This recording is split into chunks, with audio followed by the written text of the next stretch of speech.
Good morning. Radhe Radhe. चलिए, आज का सेशन थोड़ा सा छोटा रहेगा। आज के सेशन में अपन फटाफट पूरे कर लेंगे ड्यू डिलिजेंस के क्वेश्चंस। ऑफ कोर्स इस चैप्टर में ऐसा कुछ समझाने का है नहीं अब, तो चलिए फटाफट इसके क्वेश्चंस पूरे करते हैं। तो चलिए सबसे पहला क्वेश्चन देखते हैं। देखिए फर्स्ट क्वेश्चन क्या है। सी राजन is above 80 years old and wishes to sell his property business of manufacture of a specialty chemicals. Now, Seta Limited wants to buy the business and appoints you to carry out a due diligence audit to decide whether it would be worthwhile to acquire the business. What procedure you would adopt before you could render any advice to Seta Limited? तो देखिए सबसे अपन पहले क्या करते थे, business को overview लेते थे, उसके ऑपरेशंस वगैरह की, राइट, उसकी अकाउंटिंग पॉलिसीज की भी अंडरस्टैंडिंग लेते थे। उसके बाद उसके फाइनेंशियल ना जो स्टेटमेंट थे अपन क्या करते थे उसकी अंडरस्टैंडिंग लेते थे। साथ में फाइनेंशियल स्टेटमेंट क्या होता है अपन क्या करते थे, उसके जो फाइनेंशियल प्रोजेक्शंस है, उनके जो कैश फ्लोज है, उसके जो मैनेजमेंट एम्प्लॉय है, साथ में जो लॉ एंड रेगुलेशन है क्या उसकी कंप्लायंस है या नहीं है, राइट। साथ में अपन क्या करते थे उसकी अंडरस्टैंडिंग लेते थे। उसके बाद अपन क्या करते हैं, एडवाइस देते हैं, राइट। देखिए सबसे पहले अपन क्या करेंगे, जो टारगेट कंपनी है उसकी हिस्ट्री, साथ में उसकी क्या करेंगे, बैकग्राउंड की क्या करेंगे, अंडरस्टैंड लेंगे। उसके बाद उसकी अकाउंटिंग पॉलिसी, फाइनेंशियल स्टेटमेंट के रिव्यू, साथ में taxation, cash flow, financial projections, management employ and statutory compliance.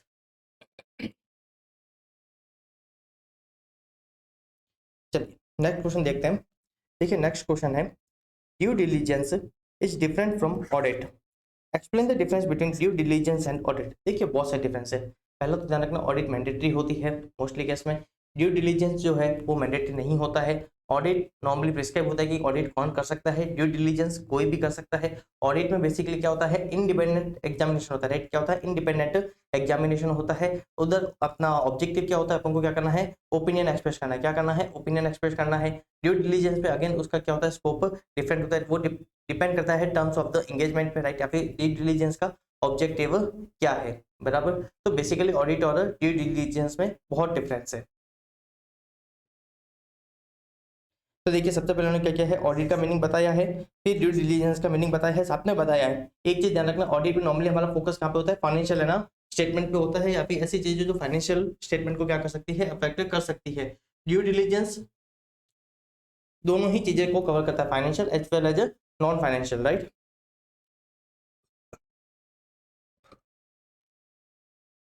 चलिए नेक्स्ट क्वेश्चन देखते हैं।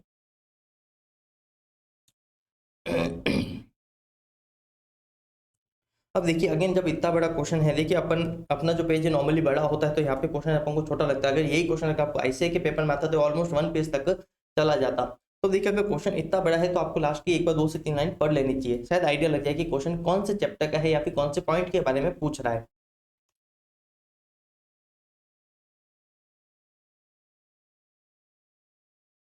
अब देखिएगा इसमें सिर्फ लास्ट की लाइन भी देखो तो उसमें देखिए क्या है, identify what he is trying to do as a part of a due diligence. तो ऑफकोर्स क्वेश्चन किसका है, ड्यू डिलीजेंस का, राइट। तो आपको बहुत हेल्प करेगा। चलिए अब अपन क्वेश्चन देखते हैं, क्वेश्चन क्या है।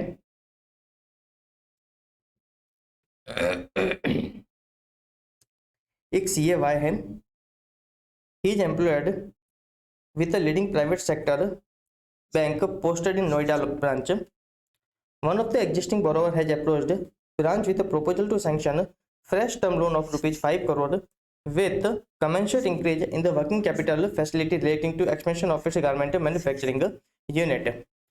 Now, while performing due diligence, he noticed that company was formed just 2 years ago. अब देखिए हम कंपनी क्या कर रहे हैं, हिस्ट्री देख रहे हैं, and have availed term loan of rupees 10 crore and cash credit facility of rupees 5 crore respectively. Its sales have increased from rupees 25 crore in first year to 45 crore in year just ended. It is generating a cash profit and is timely servicing its debts. The borrower was earlier catering to domestic market. However, now it is process of procuring export order and working assiduously in this regard. The expansion plans are in line with the development in area of marketing relating to export. However, there are large number of units catering to domestic and export market of garment in Noida, Delhi and surrounding area. These also demand slump in biggest US market. Now, beside the unit is family based and relies upon marketing skills of its main promoter. There is a lack of well-paid, qualified staff with the borrower to deal effectively with its customer, both domestically as well as foreign. He starts jotting out down and elaborating above points. Identify what he is trying to do as a part of a due diligence. देखिए basically क्या कर रहा है, ये जो हमारा CA है वो क्या कर रहा है, बेसिकली स्वॉट एनालिसिस कर रहा है। वो उस कंपनी के स्ट्रेंथ बता रहा है, उसकी वीकनेस बता रहा है, साथ में उसमें अपॉर्चुनिटी बता रहा है, साथ में उसमें क्या कर रहा है, थ्रेट बता रहा है। देखिए उसकी स्ट्रेंथ क्या है, उसकी सेल्स बढ़ रही है, राइट, उसका मार्केट बढ़ रहा है, उसके लिए अपॉर्चुनिटी कौन सी होगी, जो फॉरेन जो मार्केट है, राइट, इंटरनेशनल मार्केट है, वो उसके लिए क्या होगी, अपॉर्चुनिटी हो गई, राइट। साथ में उसने क्या किया है, कंपटीशन को भी एड्रेस किया है। साथ में उसने क्या बताया है, ध्यान रखना, ये कौन सा है, फैमिली है ना बेस्ड बिजनेस है। और ध्यान रखना यहाँ पे क्या है, lack of well paid qualified staff with the borrower to deal effectively with the customer both domestically as well as foreign. तो ये इसकी क्या बता रहा है, वीकनेस वगैरह बता रहा है। तो बेसिकली क्या कर रहा है, ये उसका क्या कर रहा है, स्वॉट एनालिसिस कर रहा है।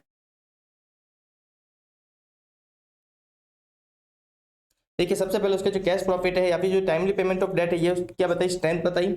फिर जो ध्यान रखना, जो lack of well paid qualified staff है, ये उसकी क्या होगी, वीकनेस हो गई। फिर ध्यान रखना, जो एंटरिंग इनटू एक्सपोर्ट मार्केट है, present opportunity for the borrower and presence of large number of competitor, ये क्या है उसके लिए, थ्रेट है, राइट। और जो डिमांड में जो ना, डिमांड की जो रिक्वायरमेंट है, राइट, जो गारमेंट्स की जो रिक्वायरमेंट है उसकी डिमांड में क्या आया है, कुछ गिरावट आई है, राइट, उसकी डिमांड थोड़ी सी क्या हुई है, कम हुई है। तो ये भी उसके लिए क्या है, एक थ्रेट है। चलिए नेक्स्ट क्वेश्चन देखते हैं। देखिए, KDK bank limited received an application from a pharmaceutical company for takeover of their outstanding term loan secured on its asset availed from and outstanding with a nationalized bank. KDK Bank Limited require you to make a due diligence audit in the area of asset of pharmaceutical company, especially with reference to valuation of asset. State what may be your area of analysis in order to ensure that the asset are not stated at overvalued amount. देखिए उन्होंने क्या किया है, कुछ loan लिया था, वहां पे उनकी क्या है, कुछ एसेट सिक्योर्ड है। अब वो क्या बोल रही है, हमारे लोन के साथ क्या करिए, हमारी एसेट भी ले लीजिए, राइट। किसको बोल रही है, केडीके बैंक को। अब केडीके बैंक क्या बोल रहे हैं, हमको एक ड्यू डिलीजेंस है ना एक्सरसाइज करने का बोल रहे हैं। वो बोल रहे हैं कि आप बेसिकली क्या करिए, उनकी एसेट देखिए क्या वो ओवर वैल्यू तो नहीं है। आपको क्या देखनी है, उसकी एसेट की वैल्यूएशन देखनी है। सबसे पहले अपन क्या देखेंगे, उसकी अकाउंटिंग पॉलिसी देखेंगे, उसके अकॉर्डिंग उसका वैल्यूएशन देखेंगे। साथ में हम क्या करते थे, एंटिटी का है ना स्ट्रेटेजी, साथ में उनका इंटेंशन देखते थे for the purpose of valuation. सबसे पहले बेसिकली अपन क्या करते हैं, उसके वैल्यूएशन इस तरीके से कंसीडर करते हैं। अब उसके बाद अपन देखते हैं क्या जो वैल्यू ऑफ एसेट है, क्या वो है ना कॉस्ट पे कैरी कर रही है, किस पे कैरी कर रही है। अगर कॉस्ट पे कैरी कर रही है, अगर उसकी मार्केट वैल्यू क्या है, गिर गई है, तो मतलब वो क्या है, ओवर वैल्यूड एसेट है, राइट। साथ में आपके हो सकते हैं कोई डेट है, राइट, वो ऑलमोस्ट क्या है, ऑब्सोल्यूट वगैरह हो गए, मतलब आपको है ना कोई भी वहाँ पे एक्सपेक्टेशन नहीं है कि वहां से आपको क्या मिलेगा, कुछ वापस पैसा मिलेगा। आपको क्या करना था, उसको as a bad debt record करना चाहिए था। या फिर आपके मान लीजिए कोई इन्वेंट्री है, वो क्या है, स्लो मूविंग है, या फिर आपकी इन्वेंट्री क्या है, ऑब्सोलीट हो गई है, या फिर आपके पास क्या है, बहुत पुरानी प्लांट एंड मशीनरी है, जिसको आप अभी भी क्या है बुक्स ऑफ अकाउंट्स में रख रहे हो, जबकि वो क्या है रिटायर्ड हो चुकी है, उसको आपको अपनी बुक्स ऑफ अकाउंट से हटा देनी चाहिए थी, राइट। इस टाइप की एसेट्स वगैरह हो सकती है। या फिर आपकी कुछ एसेट क्या हो सकती है, लिटिगेशन वगैरह में हो सकती है। तो जहाँ पे जो सीए है, नाम नहीं लिखा है, मतलब जो भी ड्यू डिलिजेंस क्या कर रहा है, जो कंडक्ट कर रहा है, वो क्या करेगा, बेसिकली उसकी एसेट्स को देखेगा, राइट। काफी बार अपन क्या होते हैं, जो कैपिटल एक्सपेंडिचर करते हैं, राइट, हम क्या करते हैं, उसको है ना कैपिटलाइज कर लेते हैं, तो चेक करते हैं, या तो उस केस में हमारा इन्वेस्टमेंट जो एसेट की वैल्यू क्या होती है, बढ़ जाती है, तो उसको हम कंपेयर करते हैं मार्केट वैल्यू से, क्या मार्केट वैल्यू के अकॉर्डिंग उसकी वैल्यू है या नहीं, राइट। तो देखिए सबसे पहले क्या बोल रहा है, आप चेक करोगे रिसीवेबल्स ना कलेक्टेबल है या नहीं है, राइट। फिर आप उसकी इन्वेंट्री चेक करोगे, क्या है ना कुछ स्लो मूविंग इन्वेंट्री तो रिकॉर्ड नहीं की गई है। फिर आप प्लांट एंड मशीन चेक करोगे, क्या वो है ना प्लांट एंड मशीन ऑब्सोलीट तो नहीं हो गई, या फिर अनयूज्ड तो नहीं है अब वो। साथ में आप देखो उसकी क्या कोई ऐसा एसेट इंपेयर वगैरह तो नहीं होगी। साथ में आप उसकी इंटेलेक्चुअल प्रॉपर्टी, राइट, जो इंटेंजिबल एसेट आप क्या करते हो, उनको भी चेक करते हो, उसकी वैल्यूएशन वगैरह भी चेक करते हो, right. Asset under litigation, assets shown in books above market value due to capitalization of expenditure, investment shown at cost whose market value is much lower, investment carrying very low rate of return, infrastructure project expenditure and intangibles of no value, right। Next question देखते हैं। देखिए, K Limited is intending to acquire M Limited. Your firm of CA is appointed to conduct a due diligence while reviewing a hidden liability.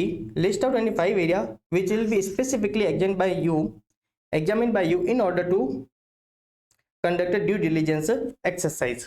Okay, तो again आपके किसके बारे में पूछ रहे हैं, हिडन लाइबिलिटी के बारे में। हिडन लाइबिलिटी को मैंने आपको बोला था, उसको कंसीडर करने के लिए आपको एक दिमाग में कौन सा होना चाहिए, contingent liability, right. Contingent liability, जो लाइबिलिटी है ना कंपनी के लिए फ्यूचर में हो सकती है, उसको अभी बुक्स ऑफ अकाउंट्स में रिकॉर्ड नहीं किया गया है, या फिर ऐसी कंटीजेंट लायबिलिटी जिसके होने के चांसेस क्या है बहुत ज्यादा, उसमें इकोनॉमिक रेशियोज का आउटफ्लो होना बहुत ज्यादा है, फिर भी कंपनी क्या कर रही है उसको रिकॉर्ड नहीं कर रही है, तो यहाँ पे बेसिकली जो ड्यू डिलिजेंस कंडक्ट कर रहा है बेसिकली क्या करता है, इस तरीके की लायबिलिटी को है ना कंसिडर करता है।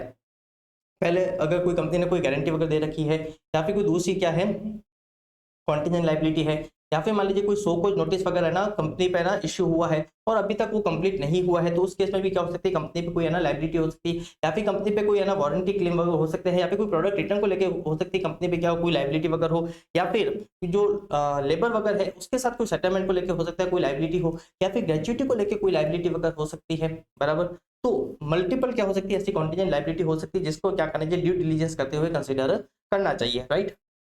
साथ में ध्यान रखना कोई आपकी टैक्स लायबिलिटी हो सकती है ना, असेसमेंट हो उसकी है ना फाइनल है ना क्या होना जो ड्यूटी है वो पेंडिंग हो, साथ में आपकी हो सकती है जो कस्टम ड्यूटी है वो भी ध्यान रखना हो सकती है, प्रोविजनल है ना असेसमेंट हो उसके फाइनल असेसमेंट क्या है पेंडिंग हो सकता है, तो वहाँ पे भी आपकी क्या हो सकती है लायबिलिटी हो सकती है बढ़ सकती है, राइट। या फिर मान लीजिए कोई एंटिटी के क्या है कोई फ्यूचर कमिटमेंट वगैरह है, राइट, जैसे कि है ना शेयर्स को है ना बायबैक करना at the stated price, right, तो वो भी अगेन क्या होगी कंपनी के लिए लायबिलिटी वगैरह होगी। जैसे कौन कौन से एग्जांपल्स दिए हैं, शो कोज नोटिस वाला, कॉन्टीजेंट लायबिलिटी वाला, वारंटी लायबिलिटी वाला, प्रोडक्ट रिटर्न को लेके, tax liability under direct tax, indirect tax, sales tax assessment, provisional assessment, agreement to buy back share stated price, future lease liability, claim against company, unfunded retirement benefit of the employ and labour claims under negotiation, right. चलिए next question देखते हैं। एक बोटेक company is currently a large organization trading in items of office furniture. The entity wants to expand and hence are looking at the acquisition of a Rawat company which deals in item of a household furniture. Ekport company hires a chartered accountant to conduct a due diligence to consider whether there is the potential for additional value to be brought out of the target company by improving its operational function, and also whether there are serious operational risks about which the potential buyer should be concerned. Which of the due diligence review would be helpful to achieve the above objective? You are also required to briefly discuss the content of the due diligence report. तो पहला तो देखिए हम कौन सा कर रहे हैं, ऑपरेशनल ड्यू डिलिजेंस है ना करने के लिए बोल रहे हैं, राइट। आप क्या करिए, आप उसके है ना ऑपरेशनल एस्पेक्ट को क्या करिए कंसीडर करिए, राइट। उसके ऑपरेशंस कैसे हैं, वो कितने इफेक्टिव है, क्या प्रॉफिट जनरेट कर रहे हैं, क्या वहाँ पे ऐसे कोई मटेरियल फैक्ट है जो क्या कर रहा है रिस्क पोज कर रहा है, साथ में वो आपकी सिनर्जीज की वगैरह भी बात कर रहा है। तो बेसिकली किसके बारे में बात कर रहा है, ऑपरेशनल रिव्यू की ना बात कर रहा है, किसकी बात कर रहा है, ऑपरेशनल ड्यू डिलिजेंस की, राइट। और फिर ध्यान रखना बहुत डायरेक्ट क्वेश्चन है, content of the due diligence report. तो अगेन सबसे पहले अपन क्या करते हैं, समरी देते हैं, इंट्रोडक्शन, फिर अपन बताते हैं background of the target company, due diligence का ऑब्जेक्टिव क्या है, terms of reference and scope of verification, brief history of the company, share holding pattern, observation of the review, assessment of management structure, financial liability का assessment, asset का assessment, अगर कोई property या फिर कोई लीज वगैरह है तो उस पर comment, assessment of operating results. ये बात देख लेना, इस डायरेक्ट पॉइंट से इसमें कुछ भी खास नहीं है, राइट। चलिए नेक्स्ट क्वेश्चन देखते हैं। ठीक है, element limited entered into deal with SP limited for buying it's business of manufacturing wooden product. Element limited has appointed your firm for conducting due diligence review and they want to know the cash generating ability of SP Limited.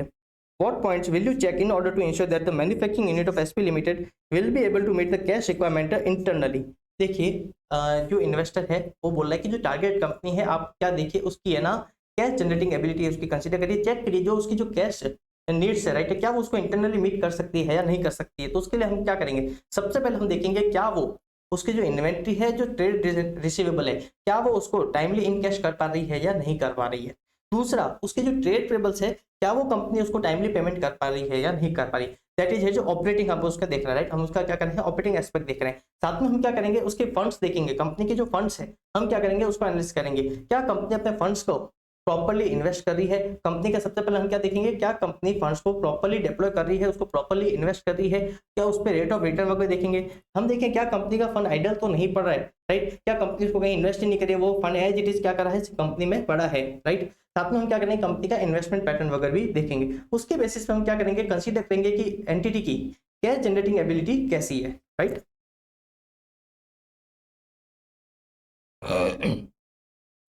देखिए सबसे पहले हम देखेंगे company able to honour its commitment to its trade payable, ability of company to convert its trade receivable and inventory into cash, how well the company deploy its funds,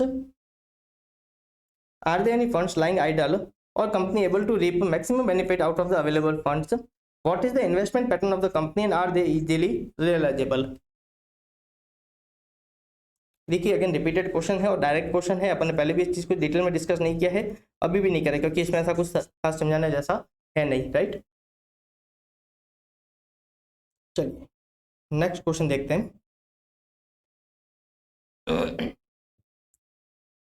देखिए CA Sanjana is acting as a credit manager in branch of DFC Bank Limited. A company has approached the branch for a request to sanction credit facility worth rupees 10 crore for meeting usual business requirement. It is a prospective new client. She checked the past history of the company, background of the promoter, shareholding pattern, nature of business, assessment of financial result of past year, future projection is also undertaken. She also carried out a SWOT analysis of the company. Now, besides, assessment of the net worth of the director is also undertaken. Status of CIBIL score and position of the name of promoter director in RBI defaulter list is also verified. She also make a discrete inquiry from few clients of the branch engaged in similar line of activity regarding credit worthiness of the company, its promoter and director. Okay. CA Sanjay ने बहुत सारे क्या किए हैं, काम किए हैं। अब क्वेश्चन क्या है, based on the above identify activity being perform by CA Sanjana and discuss it's nature. तो देखिए सबसे पहले तो क्या करी है, ये ड्यू डिलीजेंस क्या कर रही है, कंडक्ट करी, क्या कर रही है, ड्यू डिलीजेंस क्या कर रही है, कंडक्ट कर रही है ना। साथ में अगर ध्यान रखना डिस्कस इट्स नेचर, तो साथ में आपको क्या करना है, ड्यू डिलीजेंस के बारे में क्या करना है, थोड़ा डिटेल में बताना है कि ड्यू डिलीजेंस क्या होता है। फिर ये would your answer be different if this activity was to be performed by a person not qualified as a chartered accountant, can a non-CA perform such activity, state a reason। Again मैंने आपको difference कराते वक्त बताया था कि due diligence के लिए कोई रिक्वायरमेंट नहीं है कि उसके लिए कोई स्पेसिफाइड पर्सन करेगा, उसको कोई भी पर्सन कर सकता है, as determined by the target investors, right. Next question, name any 3 other area where identified activity can be undertaken. देखिए बहुत सारा, आप इन्वेस्टमेंट करने से पहले कंसीडर करोगे, डाइवेस्टमेंट करने से पहले है ना कंसीडर करोगे, अगर कोई कॉर्पोरेट रिस्ट्रक्चरिंग वगैरह करनी है तब भी आप क्या करोगे, इन चीजों को कंसीडर करोगे, राइट। तो बहुत सारे एरिया हो सकते हैं जहाँ पे आप क्या कर सकते हो, ड्यू डिलिजेंस वगैरह करवा सकते हो। कॉर्पोरेट रिस्ट्रक्चरिंग, पब्लिक ऑफरिंग से पहले, वेंचर कैपिटल फाइनेंसिंग से पहले भी आप क्या कर सकते हो, ड्यू डिलिजेंस करवा सकते हो, राइट। चलिए इसी के साथ अपना होता है ये पूरा। एक बार रीड करें, एक बार क्या दिया है इंस्टीट्यूट ने इसमें। देखिए सबसे पहले उन्होंने क्या बोला है, जो आपने सिचुएशन बताई है इसमें है ना, जो सीए संजना है वो क्या करी है, ड्यू डिलीजेंस कर रही है। कि ड्यू डिलीजेंस का मीनिंग बताया है कि ड्यू डिलीजेंस होता क्या है, यहाँ पे भी उसका मीनिंग ही बताया ड्यू डिलीजेंस क्या होता है। फिर अगेन ये सेम आंसर दिया है कि अगर ये कोई और पर्सन भी करता तब भी उस केस में भी ये क्या रहता है, ड्यू डिलीजेंस रहता, राइट। तो चलिए थैंक यू, राधे राधे। इसी के साथ अपना पूरा होता है ड्यू डिलीजेंस।